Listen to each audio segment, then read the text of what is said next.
When it opens up, they both say urinary, but one is reproductive and one is urinary. So don't be misled by that. Okay, I wanted to point that out to you. That if you look up here and you say, oh, I opened up the wrong one, and you go back to here and do it again, you're going to see this along with this. Okay? So let's take a look. This is female reproductive model, parasagittal view. Okay? Now, this area here can be removed, and then you would see it like that. Like that. Okay? So let's discuss this. Okay? And let me just bring it up a little bit. Okay? So here is the fallopian tube. Here is the fallopian tube. And we're going to see that this is broken up into areas. And here is the ovary. The fallopian tube partially surrounds the ovary and leads to the uterus, which is blocked in this view. The uterus is under here. The uterus, ovary, and the fallopian tube or uterine tube overlies the bladder and is entered, the uterus is entered via the vaginal canal. Behind that is the rectum. When we look down here, this is the lesser vestibular gland, and this is the greater vestibular gland, or Bartholin's. Now, we would have to take a different section to note that this is actually larger than this. So the lesser looks larger and the greater looks smaller, but they're in the correct anatomical positions. So that makes that lesser, and that makes that greater. The labia minora and the labia majora. Okay. Now, this is kind of an angled shot. We're going to see a head-on shot, but this just shows you the uterus. Now, the main reason they're showing this is because there's a lot of ligaments. There's a lot of ligaments. There is the ovarian ligament leading to the ovary. Okay, don't confuse the fallopian tube, which you can see here going to the ovary, with the ovarian ligament. There is the round ligament going to hold the uterus in position. Here we see a head-on. Here we see a head-on. Okay, now we can see the uterine or round ligament here. We can just see a little bit of the ovarian ligament here, but this is all fallopian tube. In this, we see the pubic symphysis, and that pushes a little bit and has a little bit more body fat. So this is the mons pubis. Here we see the clitoris, which is analogous to the male penis, except it's not part of the urinary tract. And again, labia minora, labia majora. This is the same thing that is in the male, the body wall. So this is inside the body, this is outside the body. So this would be in the female, in this region here, the external urethral sphincter, and this would be the internal urethral sphincter. Okay. Now, there's a number of recesses or places where there is no tissue. So between the uterus and the bladder, there's an area that forms a pouch, the vesico-uterine pouch, the vesico-uterine pouch. There is also something next to the rectum, the rectouterine pouch, and between the vagina and the uterus is what's called the fornix. And because this is posterior, this is the posterior fornix. Professor, can you just show where the two sphincters in the urinary canal were again? So here's the bladder. Here's the urethra. Okay, and the external urethral sphincter is right here. The internal urethral sphincter is right there. Okay, thank you. Okay. The vaginal canal would have an opening that was covered. It would be covered by the hymen. And usually that is not intact for a lengthy period of time, and in fact is ruptured by some sort of physical activity before puberty, because at puberty is when you're going to have your menses start.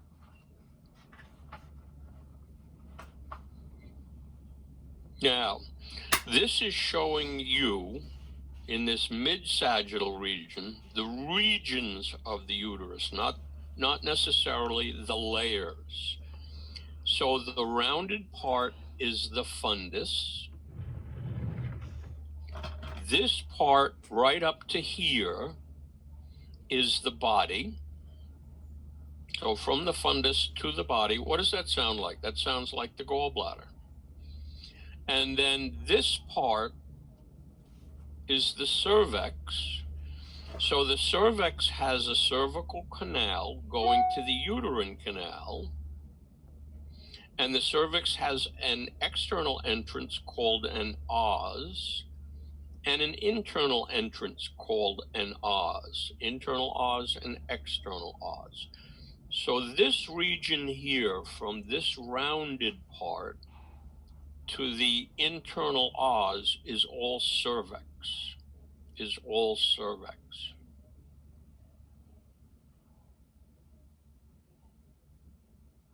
Now we're going into the layers or the linings of the uterus. So the outer portion is the perimetrium. The largest portion is the myometrium. Myo means muscle, so this is smooth muscle.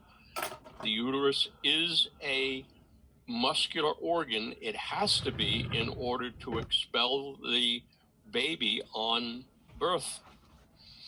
And then both the red area and the pink area close to the uterine canal are the endometria. The red area is the stratum basalis. The pink area is the stratum functionalis.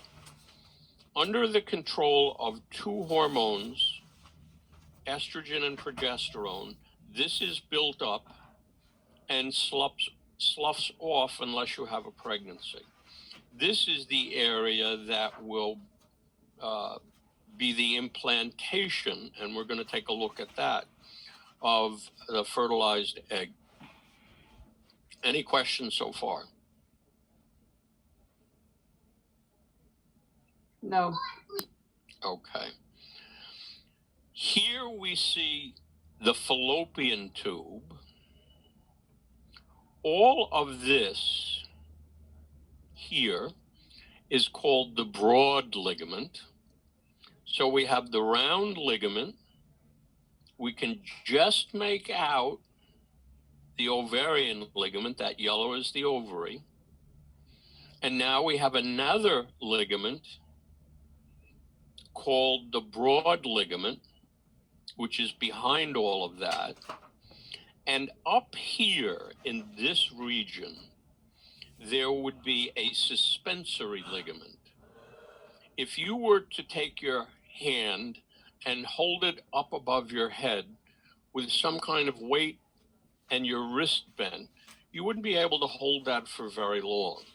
Well, the fallopian tube holds the ovary in just that position, so it has to be locked into place via the suspensory ligament. We'll get another look at that in a later slide.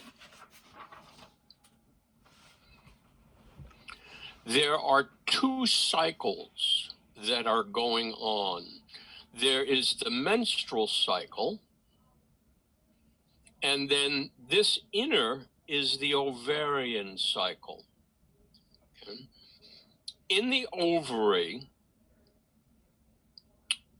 there is once a month a developing egg and the surrounding layers called the follicle. And we are going to look at all of these layers, or all of these developing eggs and follicles. Let me make this a little bit smaller. So at A, we have a primary oocyte in a primordial follicle. When you see two eggs together, or three or four, that's an egg nest, and those would be primordial follicles. Once a month, under the influence of follicle-stimulating hormone and luteinizing hormone, a oocyte, okay, and its surrounding cell layers called the follicle start to develop. So we go from primary oocyte in a primordial follicle to a primary follicle to a Graafian follicle. Now, that's also called a mature follicle. This has what's called an antrum. The antrum is fluid filled. And that fluid is released by the follicular cells on the inside here. The idea is to build up more and more and more fluid. And then under the influence of not just estrogen, I beg your pardon, not just follicle stimulating hormone, but a real spike in luteinizing hormone, this antrum expands tremendously and ovulation takes place. So this would be an ovulated egg, and yes, it has a couple of cell layers. Those cell layers would be called the corona radiata, and that has been expelled from the follicle by hemorrhaging the follicle. There's so much fluid in here. So this follicle is called the corpus hemorrhagicum. Hemorrhagicum. That hemorrhage will close up, and this is called the corpus luteum, because it was caused by not follicle stimulating hormone, but FSH and LH, luteinizing hormone. So if there is a pregnancy, there will be a beginning placenta developing along with the developing fetus. And that's the beginning. The beginning part of the placenta is called the chorion. And that releases a hormone called human chorionic gonadotrophic hormone. That maintains the corpus luteum. Can you repeat that again? Certainly. If there is a pregnancy, there will be the development of not just a fetus, but also a placenta. And the beginning part of that development is called the chorion. The chorion will help to nourish the developing fetus, but also release a hormone called human chorionic gonadotrophic hormone. that will maintain the corpus luteum. Now, that's important. That's important. If there is no pregnancy, there is no chorion, there is no human chorionic gonadotrophic hormone, the corpus luteum will degenerate into the corpus albicans. And the corpus albicans is a scar. It's fibro tissue, whereas this is epithelial tissue. So epithelium is secretory, fibrous is not secretory. As the follicle is developing, it's releasing estrogen. And estrogen is building up the endometrium. When it gets to about this stage, the follicles are also releasing estrogen and progesterone.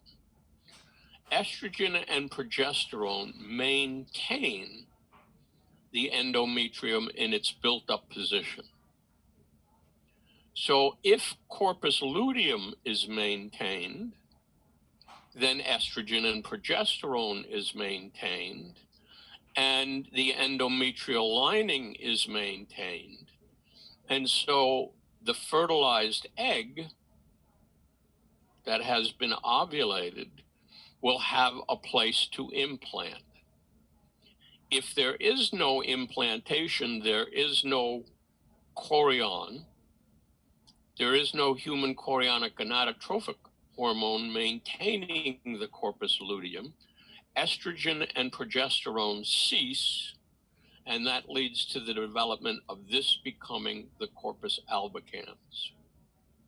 Much more physiology for you aimed at your lecture exam rather than your lab exam. You will be responsible for these names, however. Okay? Anyone? Yes, but can you explain that whole process again where, you know, it ruptured right there in E? Okay, so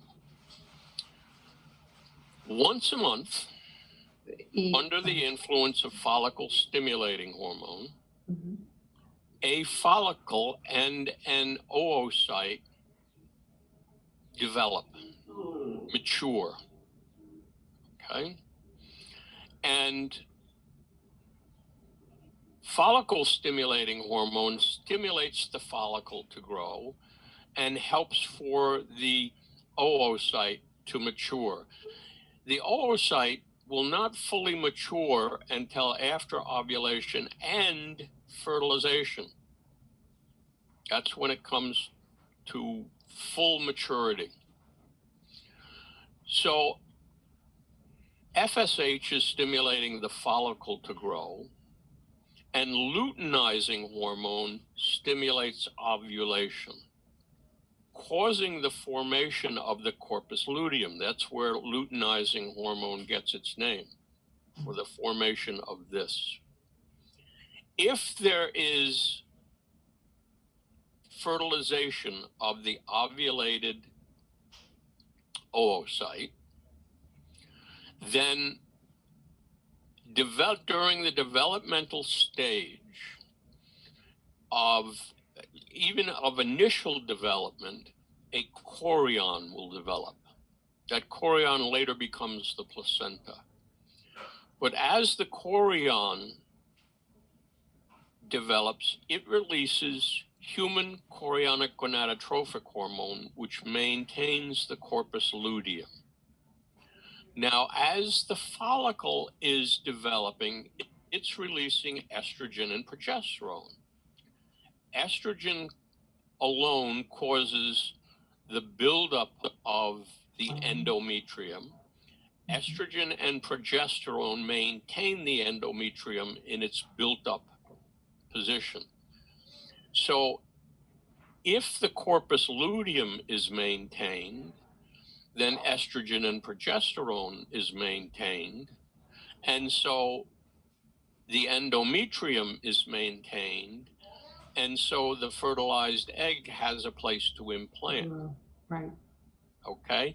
If there is no pregnancy, there's no chorion, there's no human chorionic gonadotrophic hormone, the corpus luteum will degenerate into scar tissue, which is not secretory. So now there's no estrogen and progesterone.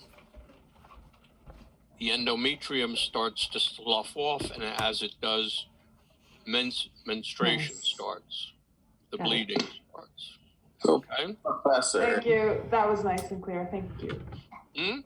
Professor, at D, so if the egg gets fertilized at D, at what point does it like reconnect with the placenta? I'll show you that in a minute. Now, let's take a look here, okay? This is the ovary, and this is the expelled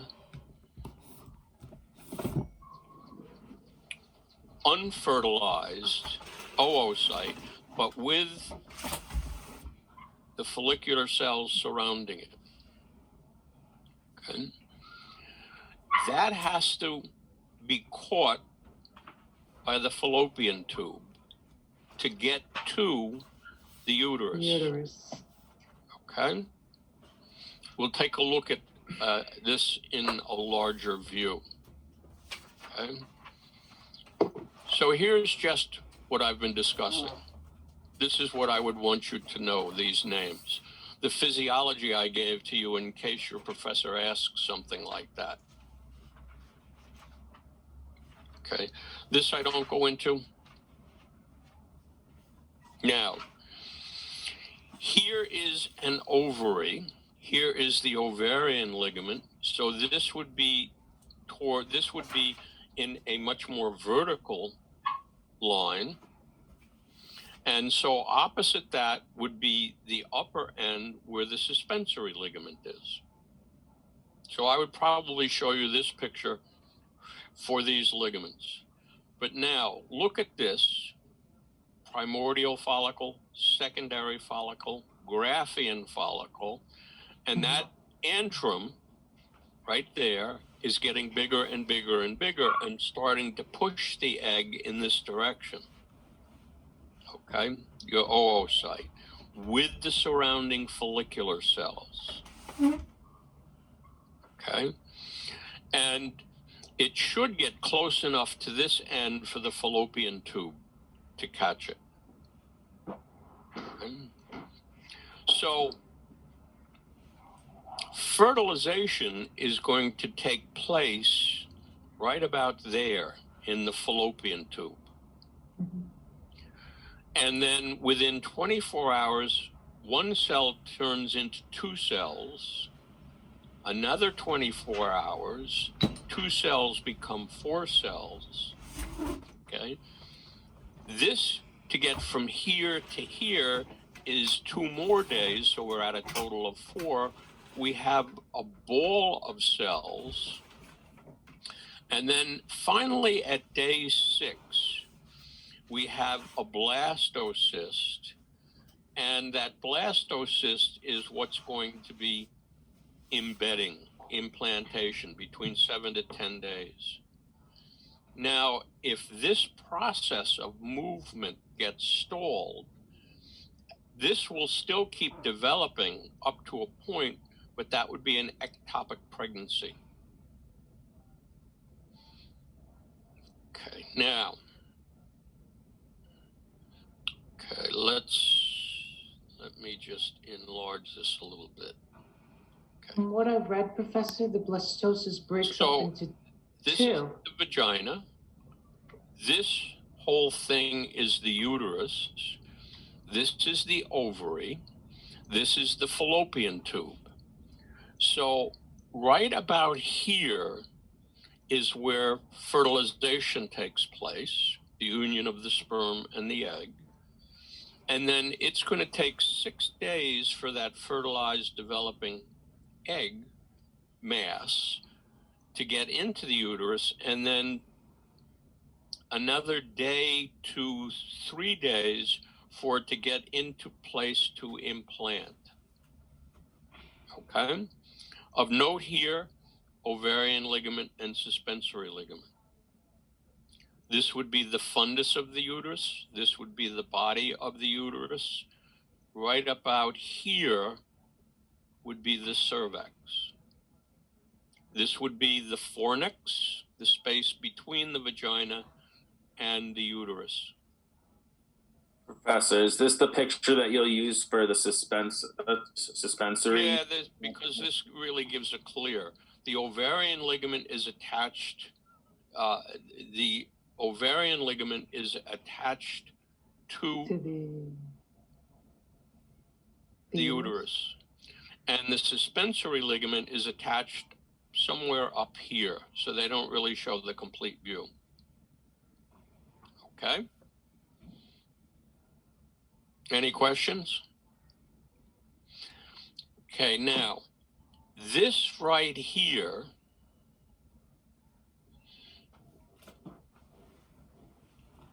is the embedding blastocyst. And you can see it's hollow. There's an outer cell mass and an inner cell mass. That outer cell mass is destined to become the placenta, first the chorion. That inner cell mass is destined to become you. Yeah. Okay? Now, here they delineate perimetrium, myometrium, and endometrium. But remember, endometrium has two parts. Stratum functionalis, which builds up and sloughs off, and stratum basalis, which always remains the same.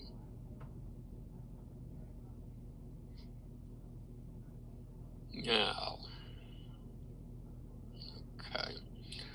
So here, okay, this is chorion, which is going to become placenta. You can see it's developing projections outward, which leads to the development of blood wells. So this would be the outer cell mass. You have the amniotic sac and the yolk sac. I beg your pardon, the yolk sac and the amniotic sac. This is going to be the amnion, and that's where they're going to take amniotic fluid from to see how the fetus is doing. This is what you start out developing as. This is what you start out developing as. This is what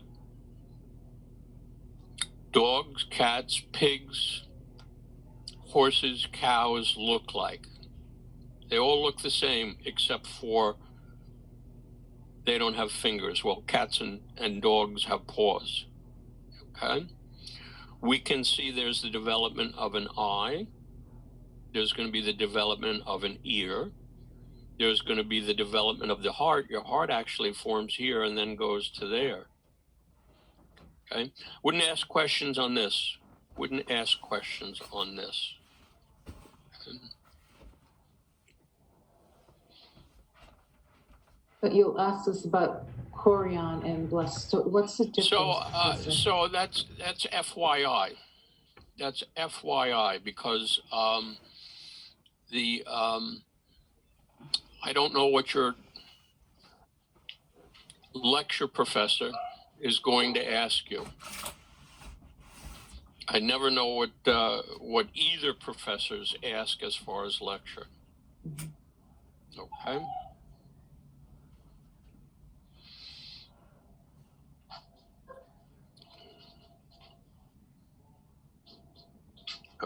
So just Yes. just to be clear, the blastocyst, the chorion is in the blastocyst?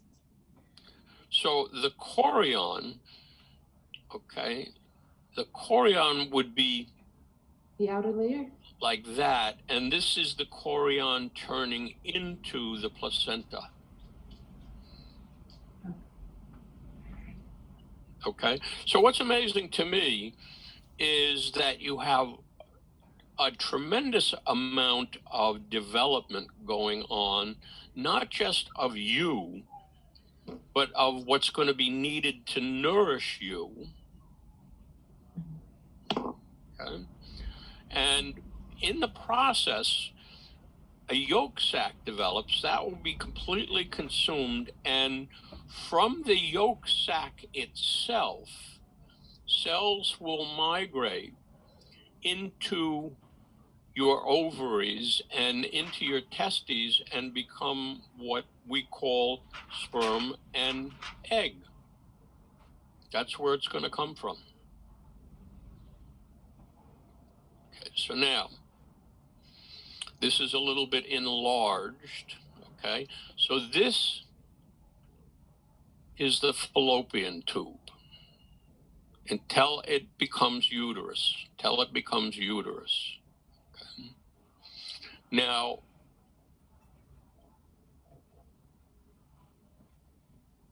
I need to find, okay. So the fallopian tube, okay?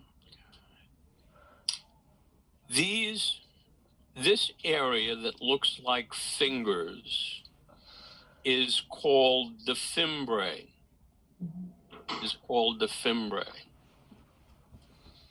This area here, where the fingers end, is the infundibulum. Where it necks down is the ampulla, and then fallopian tube and isthmus. Same thing at this point. Okay? This would be the ovarian ligament, and we do not see a suspensory ligament. But the suspensory ligament, okay, helps to keep the fimbriae around the ovary, because the fimbriae have to catch the ovulated egg. Okay? So I would ask you parts, and I think we have a picture that shows that.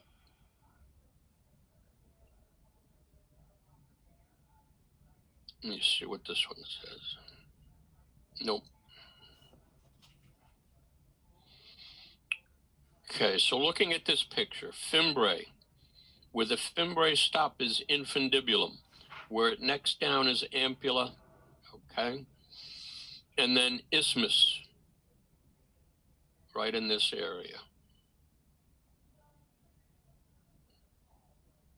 Yes, fimbriae infundibulum, okay, where it necks down ampulla and isthmus, okay? They're saying that necks down in this position. I would say more this position here. Okay, so if you had to say where fertilization is going to take place, it's going to be somewheres between the ampulla and the infundibulum.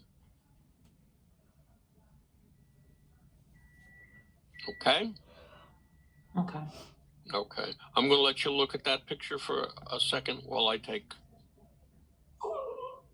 attendance.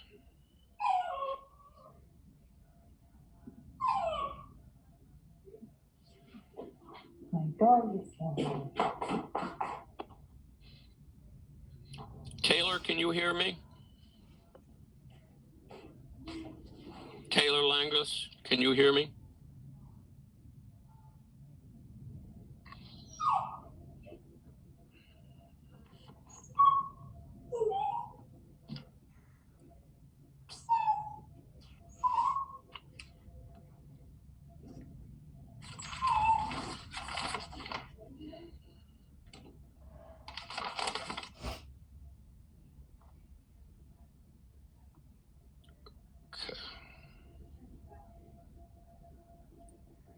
Okay, so let's move on.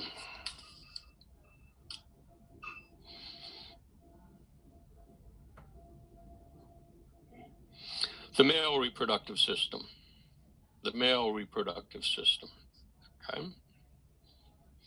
So again, this is a removable part that we will then see a full sagittal section. Now, the testy is held in a scrotum or scrotal sac, and that's outside of the body. The core temperature is around 100 degrees, a little bit warmer than that, and sperm cannot develop at that temperature. So the testy is the place where sperm is going to be formed and develop, and it is outside of the body cavity to lower the temperature. Sperm are going to be made in the testy and traveled into a coiled tubule called the epididymis. From there, they are going to go to the vas or ductus deferens, back into the body cavity.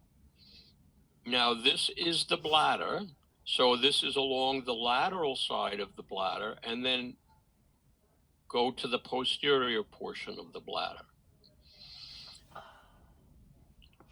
All of your blood vessels, your nerve, and the vas or ductus deferens taken together are inside of a spermatic cord.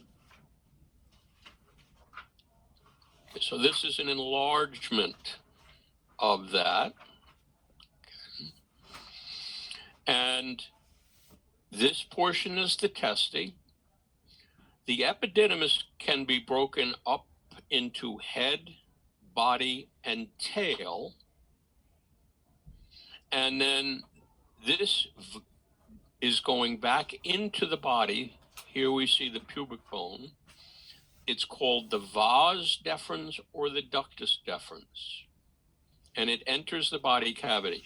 Sperm have to be cooler than core temperature to be formed, but at ejaculation they can be at body temperature and will be both in the male and the female.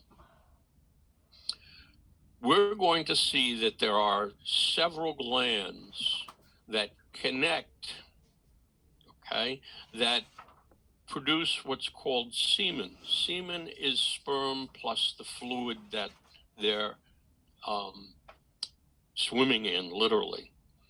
And so we have a seminal gland and a prostate gland and one other gland. Okay. So in here, we have the testicular artery, the ductus deferens, okay, and we have a venial and network called the pampeniform plexus. Pampeniform plexus. We have the shaft of the penis, the enlargement, the corona, and then the head called the glans. In the next picture, we're going to see this removed from the body. Okay. And so here's the bladder. Right below the bladder is the prostate gland. And here we see the ejaculatory duct. That is where the ductus deferens or vas deferens and seminal gland join together within the prostate. Any questions so far? Can you just repeat that one more time? I'm sorry. Okay. Here we see the bladder. So here we see the urethra. So the urethra is a shared tube for both the urinary system and the reproductive system. So therefore, the reproductive system has to join that tube, and where it joins is the ejaculatory duct within the prostate gland. Now, the prostate gland is going to give secretions to the seminal, the semen, and the seminal gland is also going to give fluid to the semen. Semen, again, is fluid plus sperm. And we're going to see another tiny little gland called Cowper's gland also. Okay, so again, sperm is made in the testes, travels through a coiled, very highly coiled, okay, duct called the epididymis, then into the vas or ductus deferens, then is joined in the prostate with both the vas or ductus deferens and the seminal gland at the ejaculatory duct. We can see it joining the urethra. Now, in the region of the prostate gland, it's called the prostatic urethra. In the region of the body membrane, this is the body, okay, this is the body wall. It is just this tiny little bit called the membranous urethra. And then it joins the penis, so it is penile urethra or spongy urethra. There are erectile tissues in the male penis. They are erectile because they fill up with blood. One of them is, which encases the urethra, is called the corpus spongiosum, and the other is called the corpora cavernosa. Okay, there are actually two corpora cavernosa on either side of the corpus spongiosum. So in here, this is the prostatic urethra, this is the membranous urethra, and then this is the penile or spongy urethra because it's in the corpora spongiosum. Right here, my cursor is on the third gland called the bobourethral or Cowper's gland. Either way you want to give me that.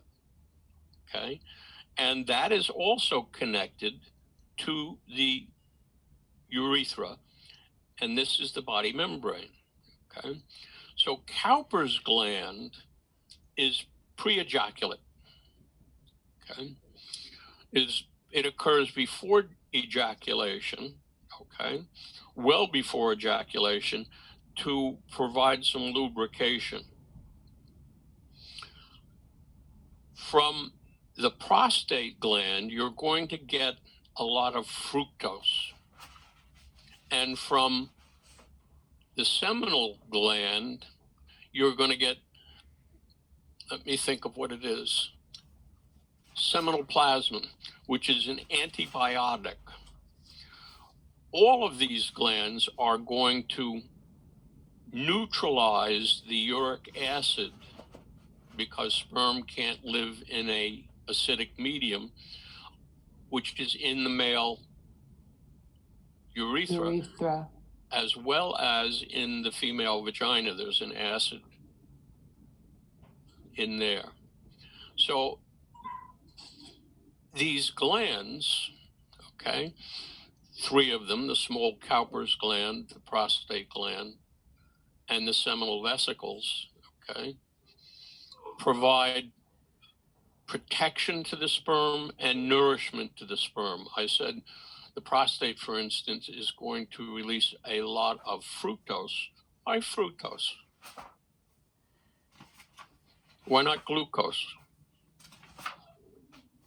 Because there's no insulin. Fructose can get into the cells without the aid of insulin. And if we go back to the female reproductive system, we can see that sperm have to travel a fairly great distance to meet the egg in order to fertilize it. Okay? And we can see quite a few sperm. Let me go back a little bit more. you can see the ovulated oocyte and a couple of layers of follicle cells called the corona radiata. It's going to take probably hundreds of sperm to penetrate the corona radiata so that one sperm can penetrate the oocyte. As soon as that occurs, the oocyte is going to close its membrane and not allow a second sperm in. Now, physiologically, this oocyte does not mature completely until the sperm enters. And by maturing, I mean mitotic division, the reduction of chromosomes. So to me, it's a wonder any of us are alive. This is such a complicated system. Okay? Now, going back.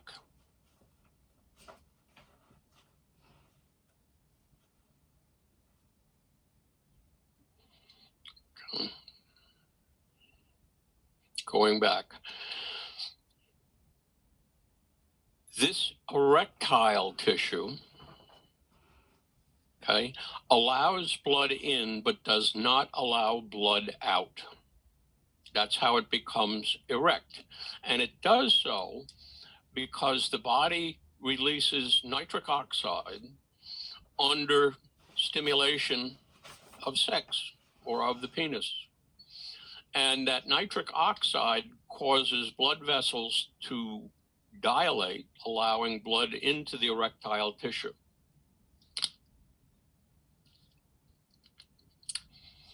Now for my Viagra. Yes?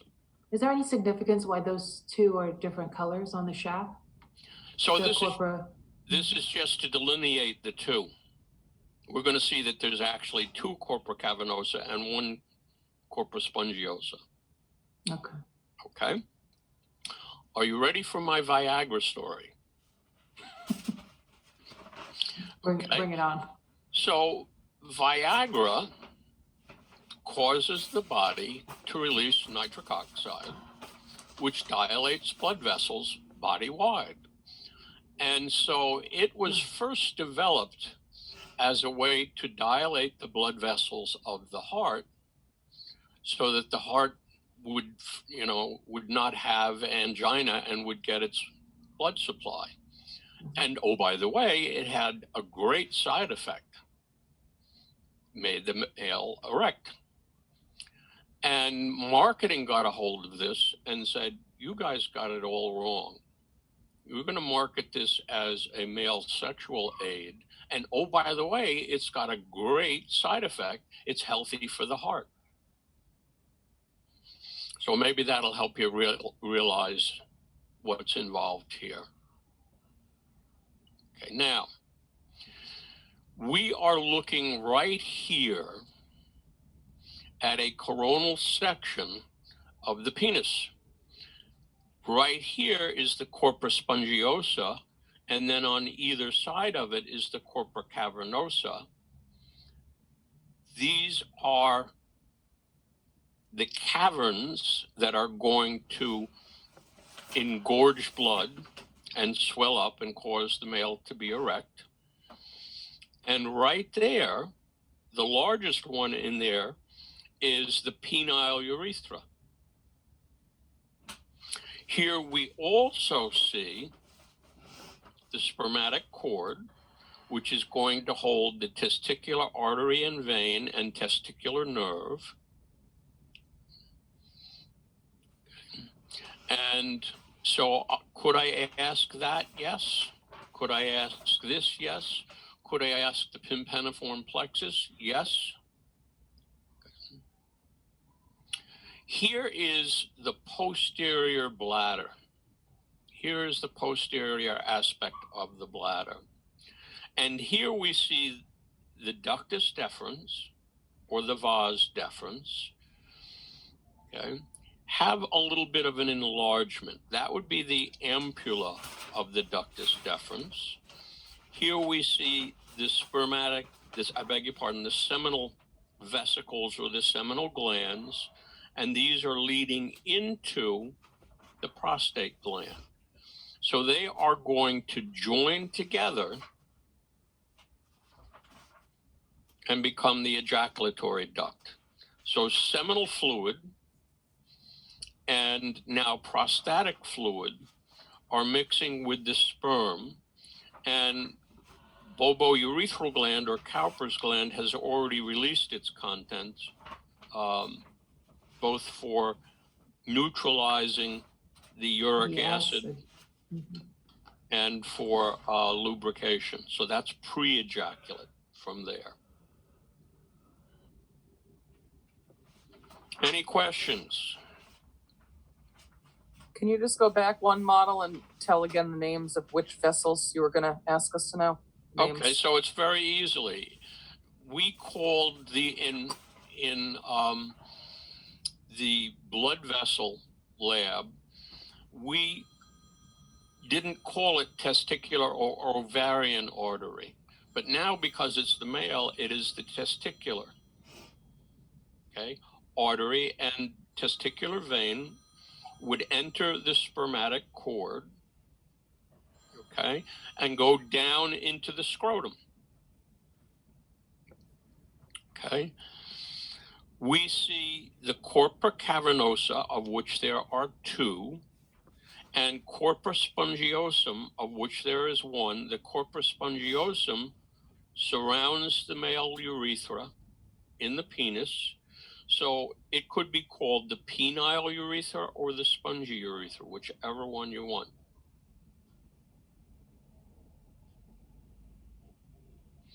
Anyone else?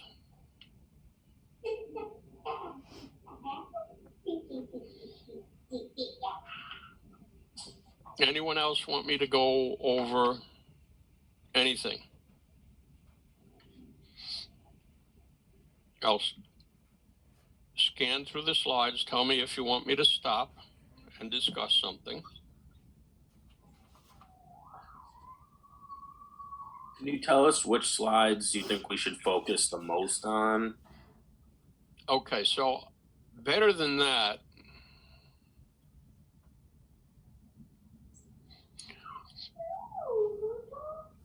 on this particular blue board, okay, we get to it.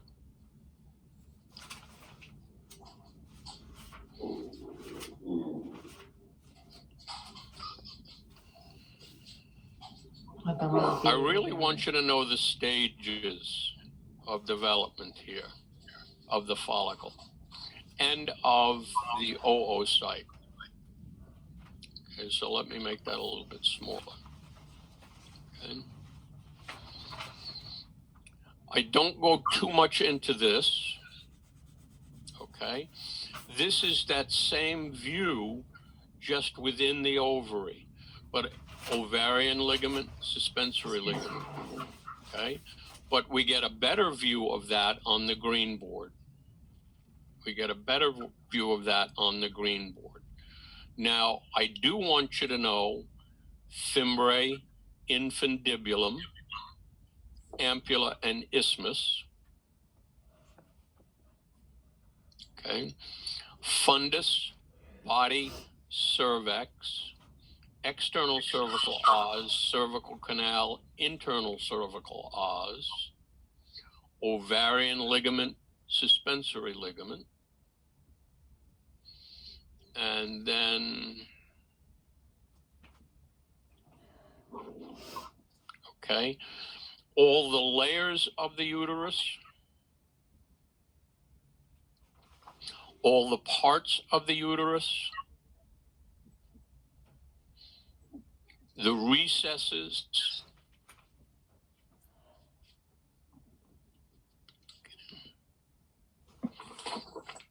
these parts here,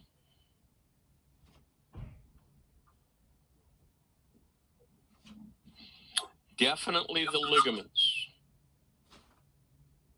round ligament, ovarian ligament. Now you see the round ligament better in this view. You see the ovarian ligament better in this view. Now, all of this and over to here is called the broad ligament. And that little pink area there, does everybody see that? Yeah, in between the red and gold. That's the suspensory ligament. Because within there is going to be the ovarian artery and the ovarian vein. We now can give names to them. When we did blood and blood vessels, we called these just gonadal because we didn't know if it was male or female. But now we can give names to them, not just gonadal, but ovarian artery and vein. Okay. So I would want you to know not just fallopian tube, but the parts of the fallopian tube. Okay. How come they call it uterine tube? It's uterine tube or oviduct. Those are all the same, right? Well, that's right there. That's right there. Now, yes, I beg your pardon. I thought you said uterine ligament. Another name for the round ligament is uterine ligament. So not just fallopian tube, but all the parts we pointed out. Right. That is labeled on the green board. Okay.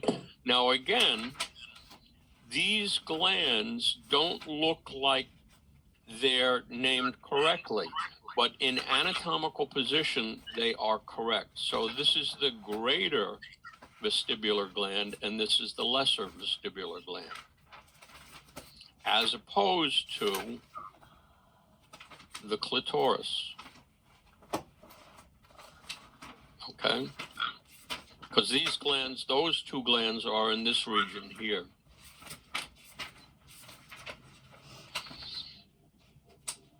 Okay, let's see. Now, let's go to the male.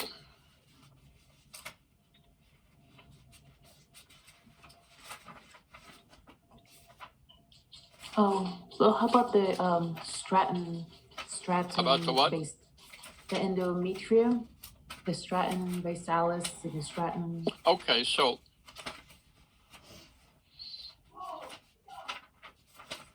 Can you point that out again? yep. So this red okay. area is the stratum basalis. This pink area is the stratum functionalis. Stratum basalis is never shed. I beg your pardon. Stratum basalis is never shed. Stratum functionalis, this part, builds up and sloughs off once a month. Right. Average of 28 days. And that's under the influence of estrogen and progesterone, which is coming from the developing follicle. So taken together, this is the endometrium. The muscular part is myometrium, and this part is perimetrium. Got it. Got it. Thank you. Okay, now again, if I ask what is the rounded area, that's the fundus. What is the elongated area? That's the body. What is this end? That's the cervix. Cervical canal, uterine canal. Okay? Okay. And again, this whole recess is the fornix, but because this is in the posterior, there's your sacrum, this would be the posterior fornix.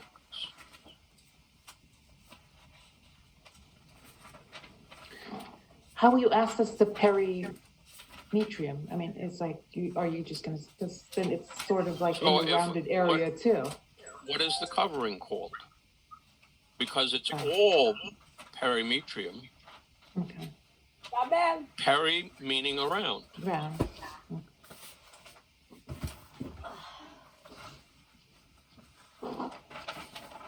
Any other questions?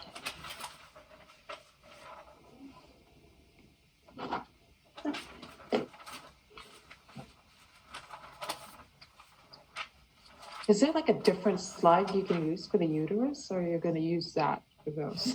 No, I would use this. Okay. I would use this.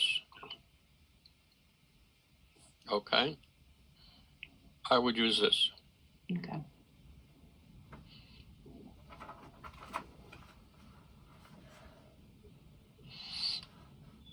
Any other questions? Feel free. Oh, there was another one you mentioned. The background.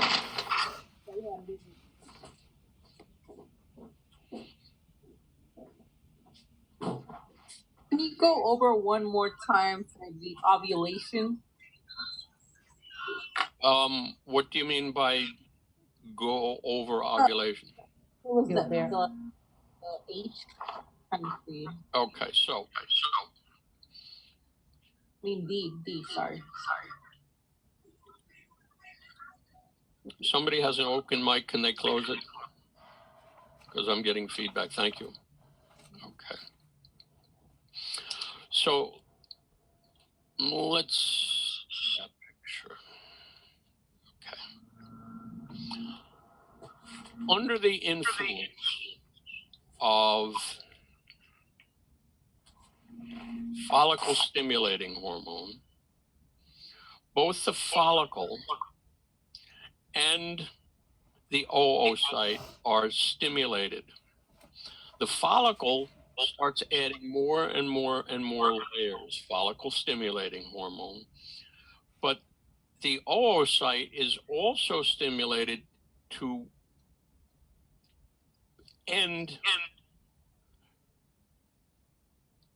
meiosis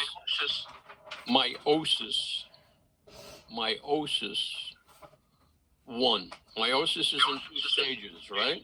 Meiosis 1 and meiosis 2. You go into meiosis 1 as a fetus, go into suspended animation, then in puberty, once a month, both the follicle and the oocyte are stimulated, mainly by follicle stimulating hormone. Okay? And the follicle develops a fluid-filled antrum. And that is under both FSH and LH, luteinizing hormone. FSH, follicle stimulating hormone. This antrum is going to fill and fill and fill and fill with fluid until it forces the oocyte, which has completed meiosis 1, gone into meiosis and suspended animation. This hopefully will be caught by the fimbriae, and if it is fertilized, will start the development of the chorion. The chorion, in turn, will release human chorionic gonadotrophic hormone, which allows the maintenance of the corpus luteum. These are follicular cells, so they have been releasing estrogen and progesterone. And the estrogen and progesterone has built up the endometrium, stratum functionalis, and is maintaining it in its built up layers. So that fertilized egg will have a place to implant. If there's no fertilization, then there will be no chorion, no human chorionic gonadotrophic hormone. The corpus luteum will not be maintained. These cells will degenerate into a fibrous scar, and no more estrogen and progesterone. So the endometrium, stratum functionalis, will slough off. Does that do it for you? Yes, thank you. Any other questions? Are you gonna ask us the hormones on this cycle, No. Professor? No, right? No. Okay. I am Okay, good. always as part of lab. I don't think you separate lab and lecture into two separate courses. I believe in reviewing a little bit of the physiology that helps with lecture, but I don't ask the physiology. The only physiology I really asked you was during the endocrine system, because you can't just separate the three. Professor, repeating the ligament position in the mid-sagittal view of the female. Say that again. Can you repeat the ligament position in the mid-sagittal view? Okay. Would everybody mute themselves except when they want to speak? Okay. Do you mind repeating the ligament position in the mid-sagittal view? Is a what view? Mid-sagittal, the female reproductive models. You mentioned the suspensory ligament, the broad ligament. Okay, Yeah. so Yeah. where is that? Let's go and find that. Okay. We see it best in this view. There's the suspensory ligament, there's the ovarian ligament. Yeah. Okay. Now, that is actually encasing the ovarian artery and vein.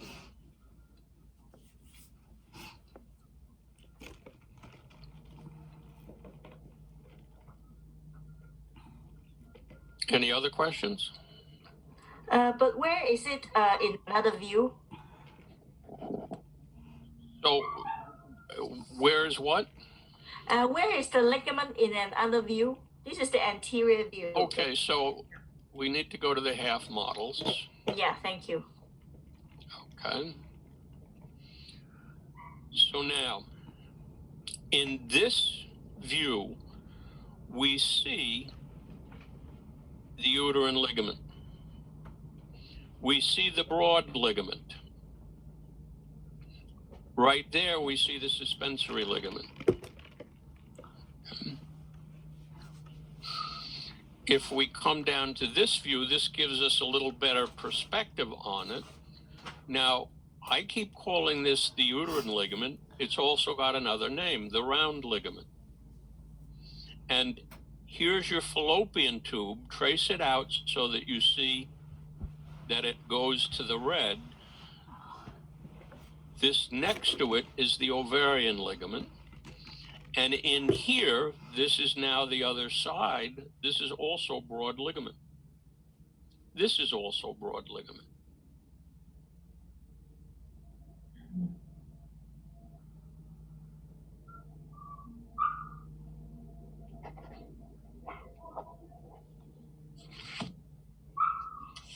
Any other questions?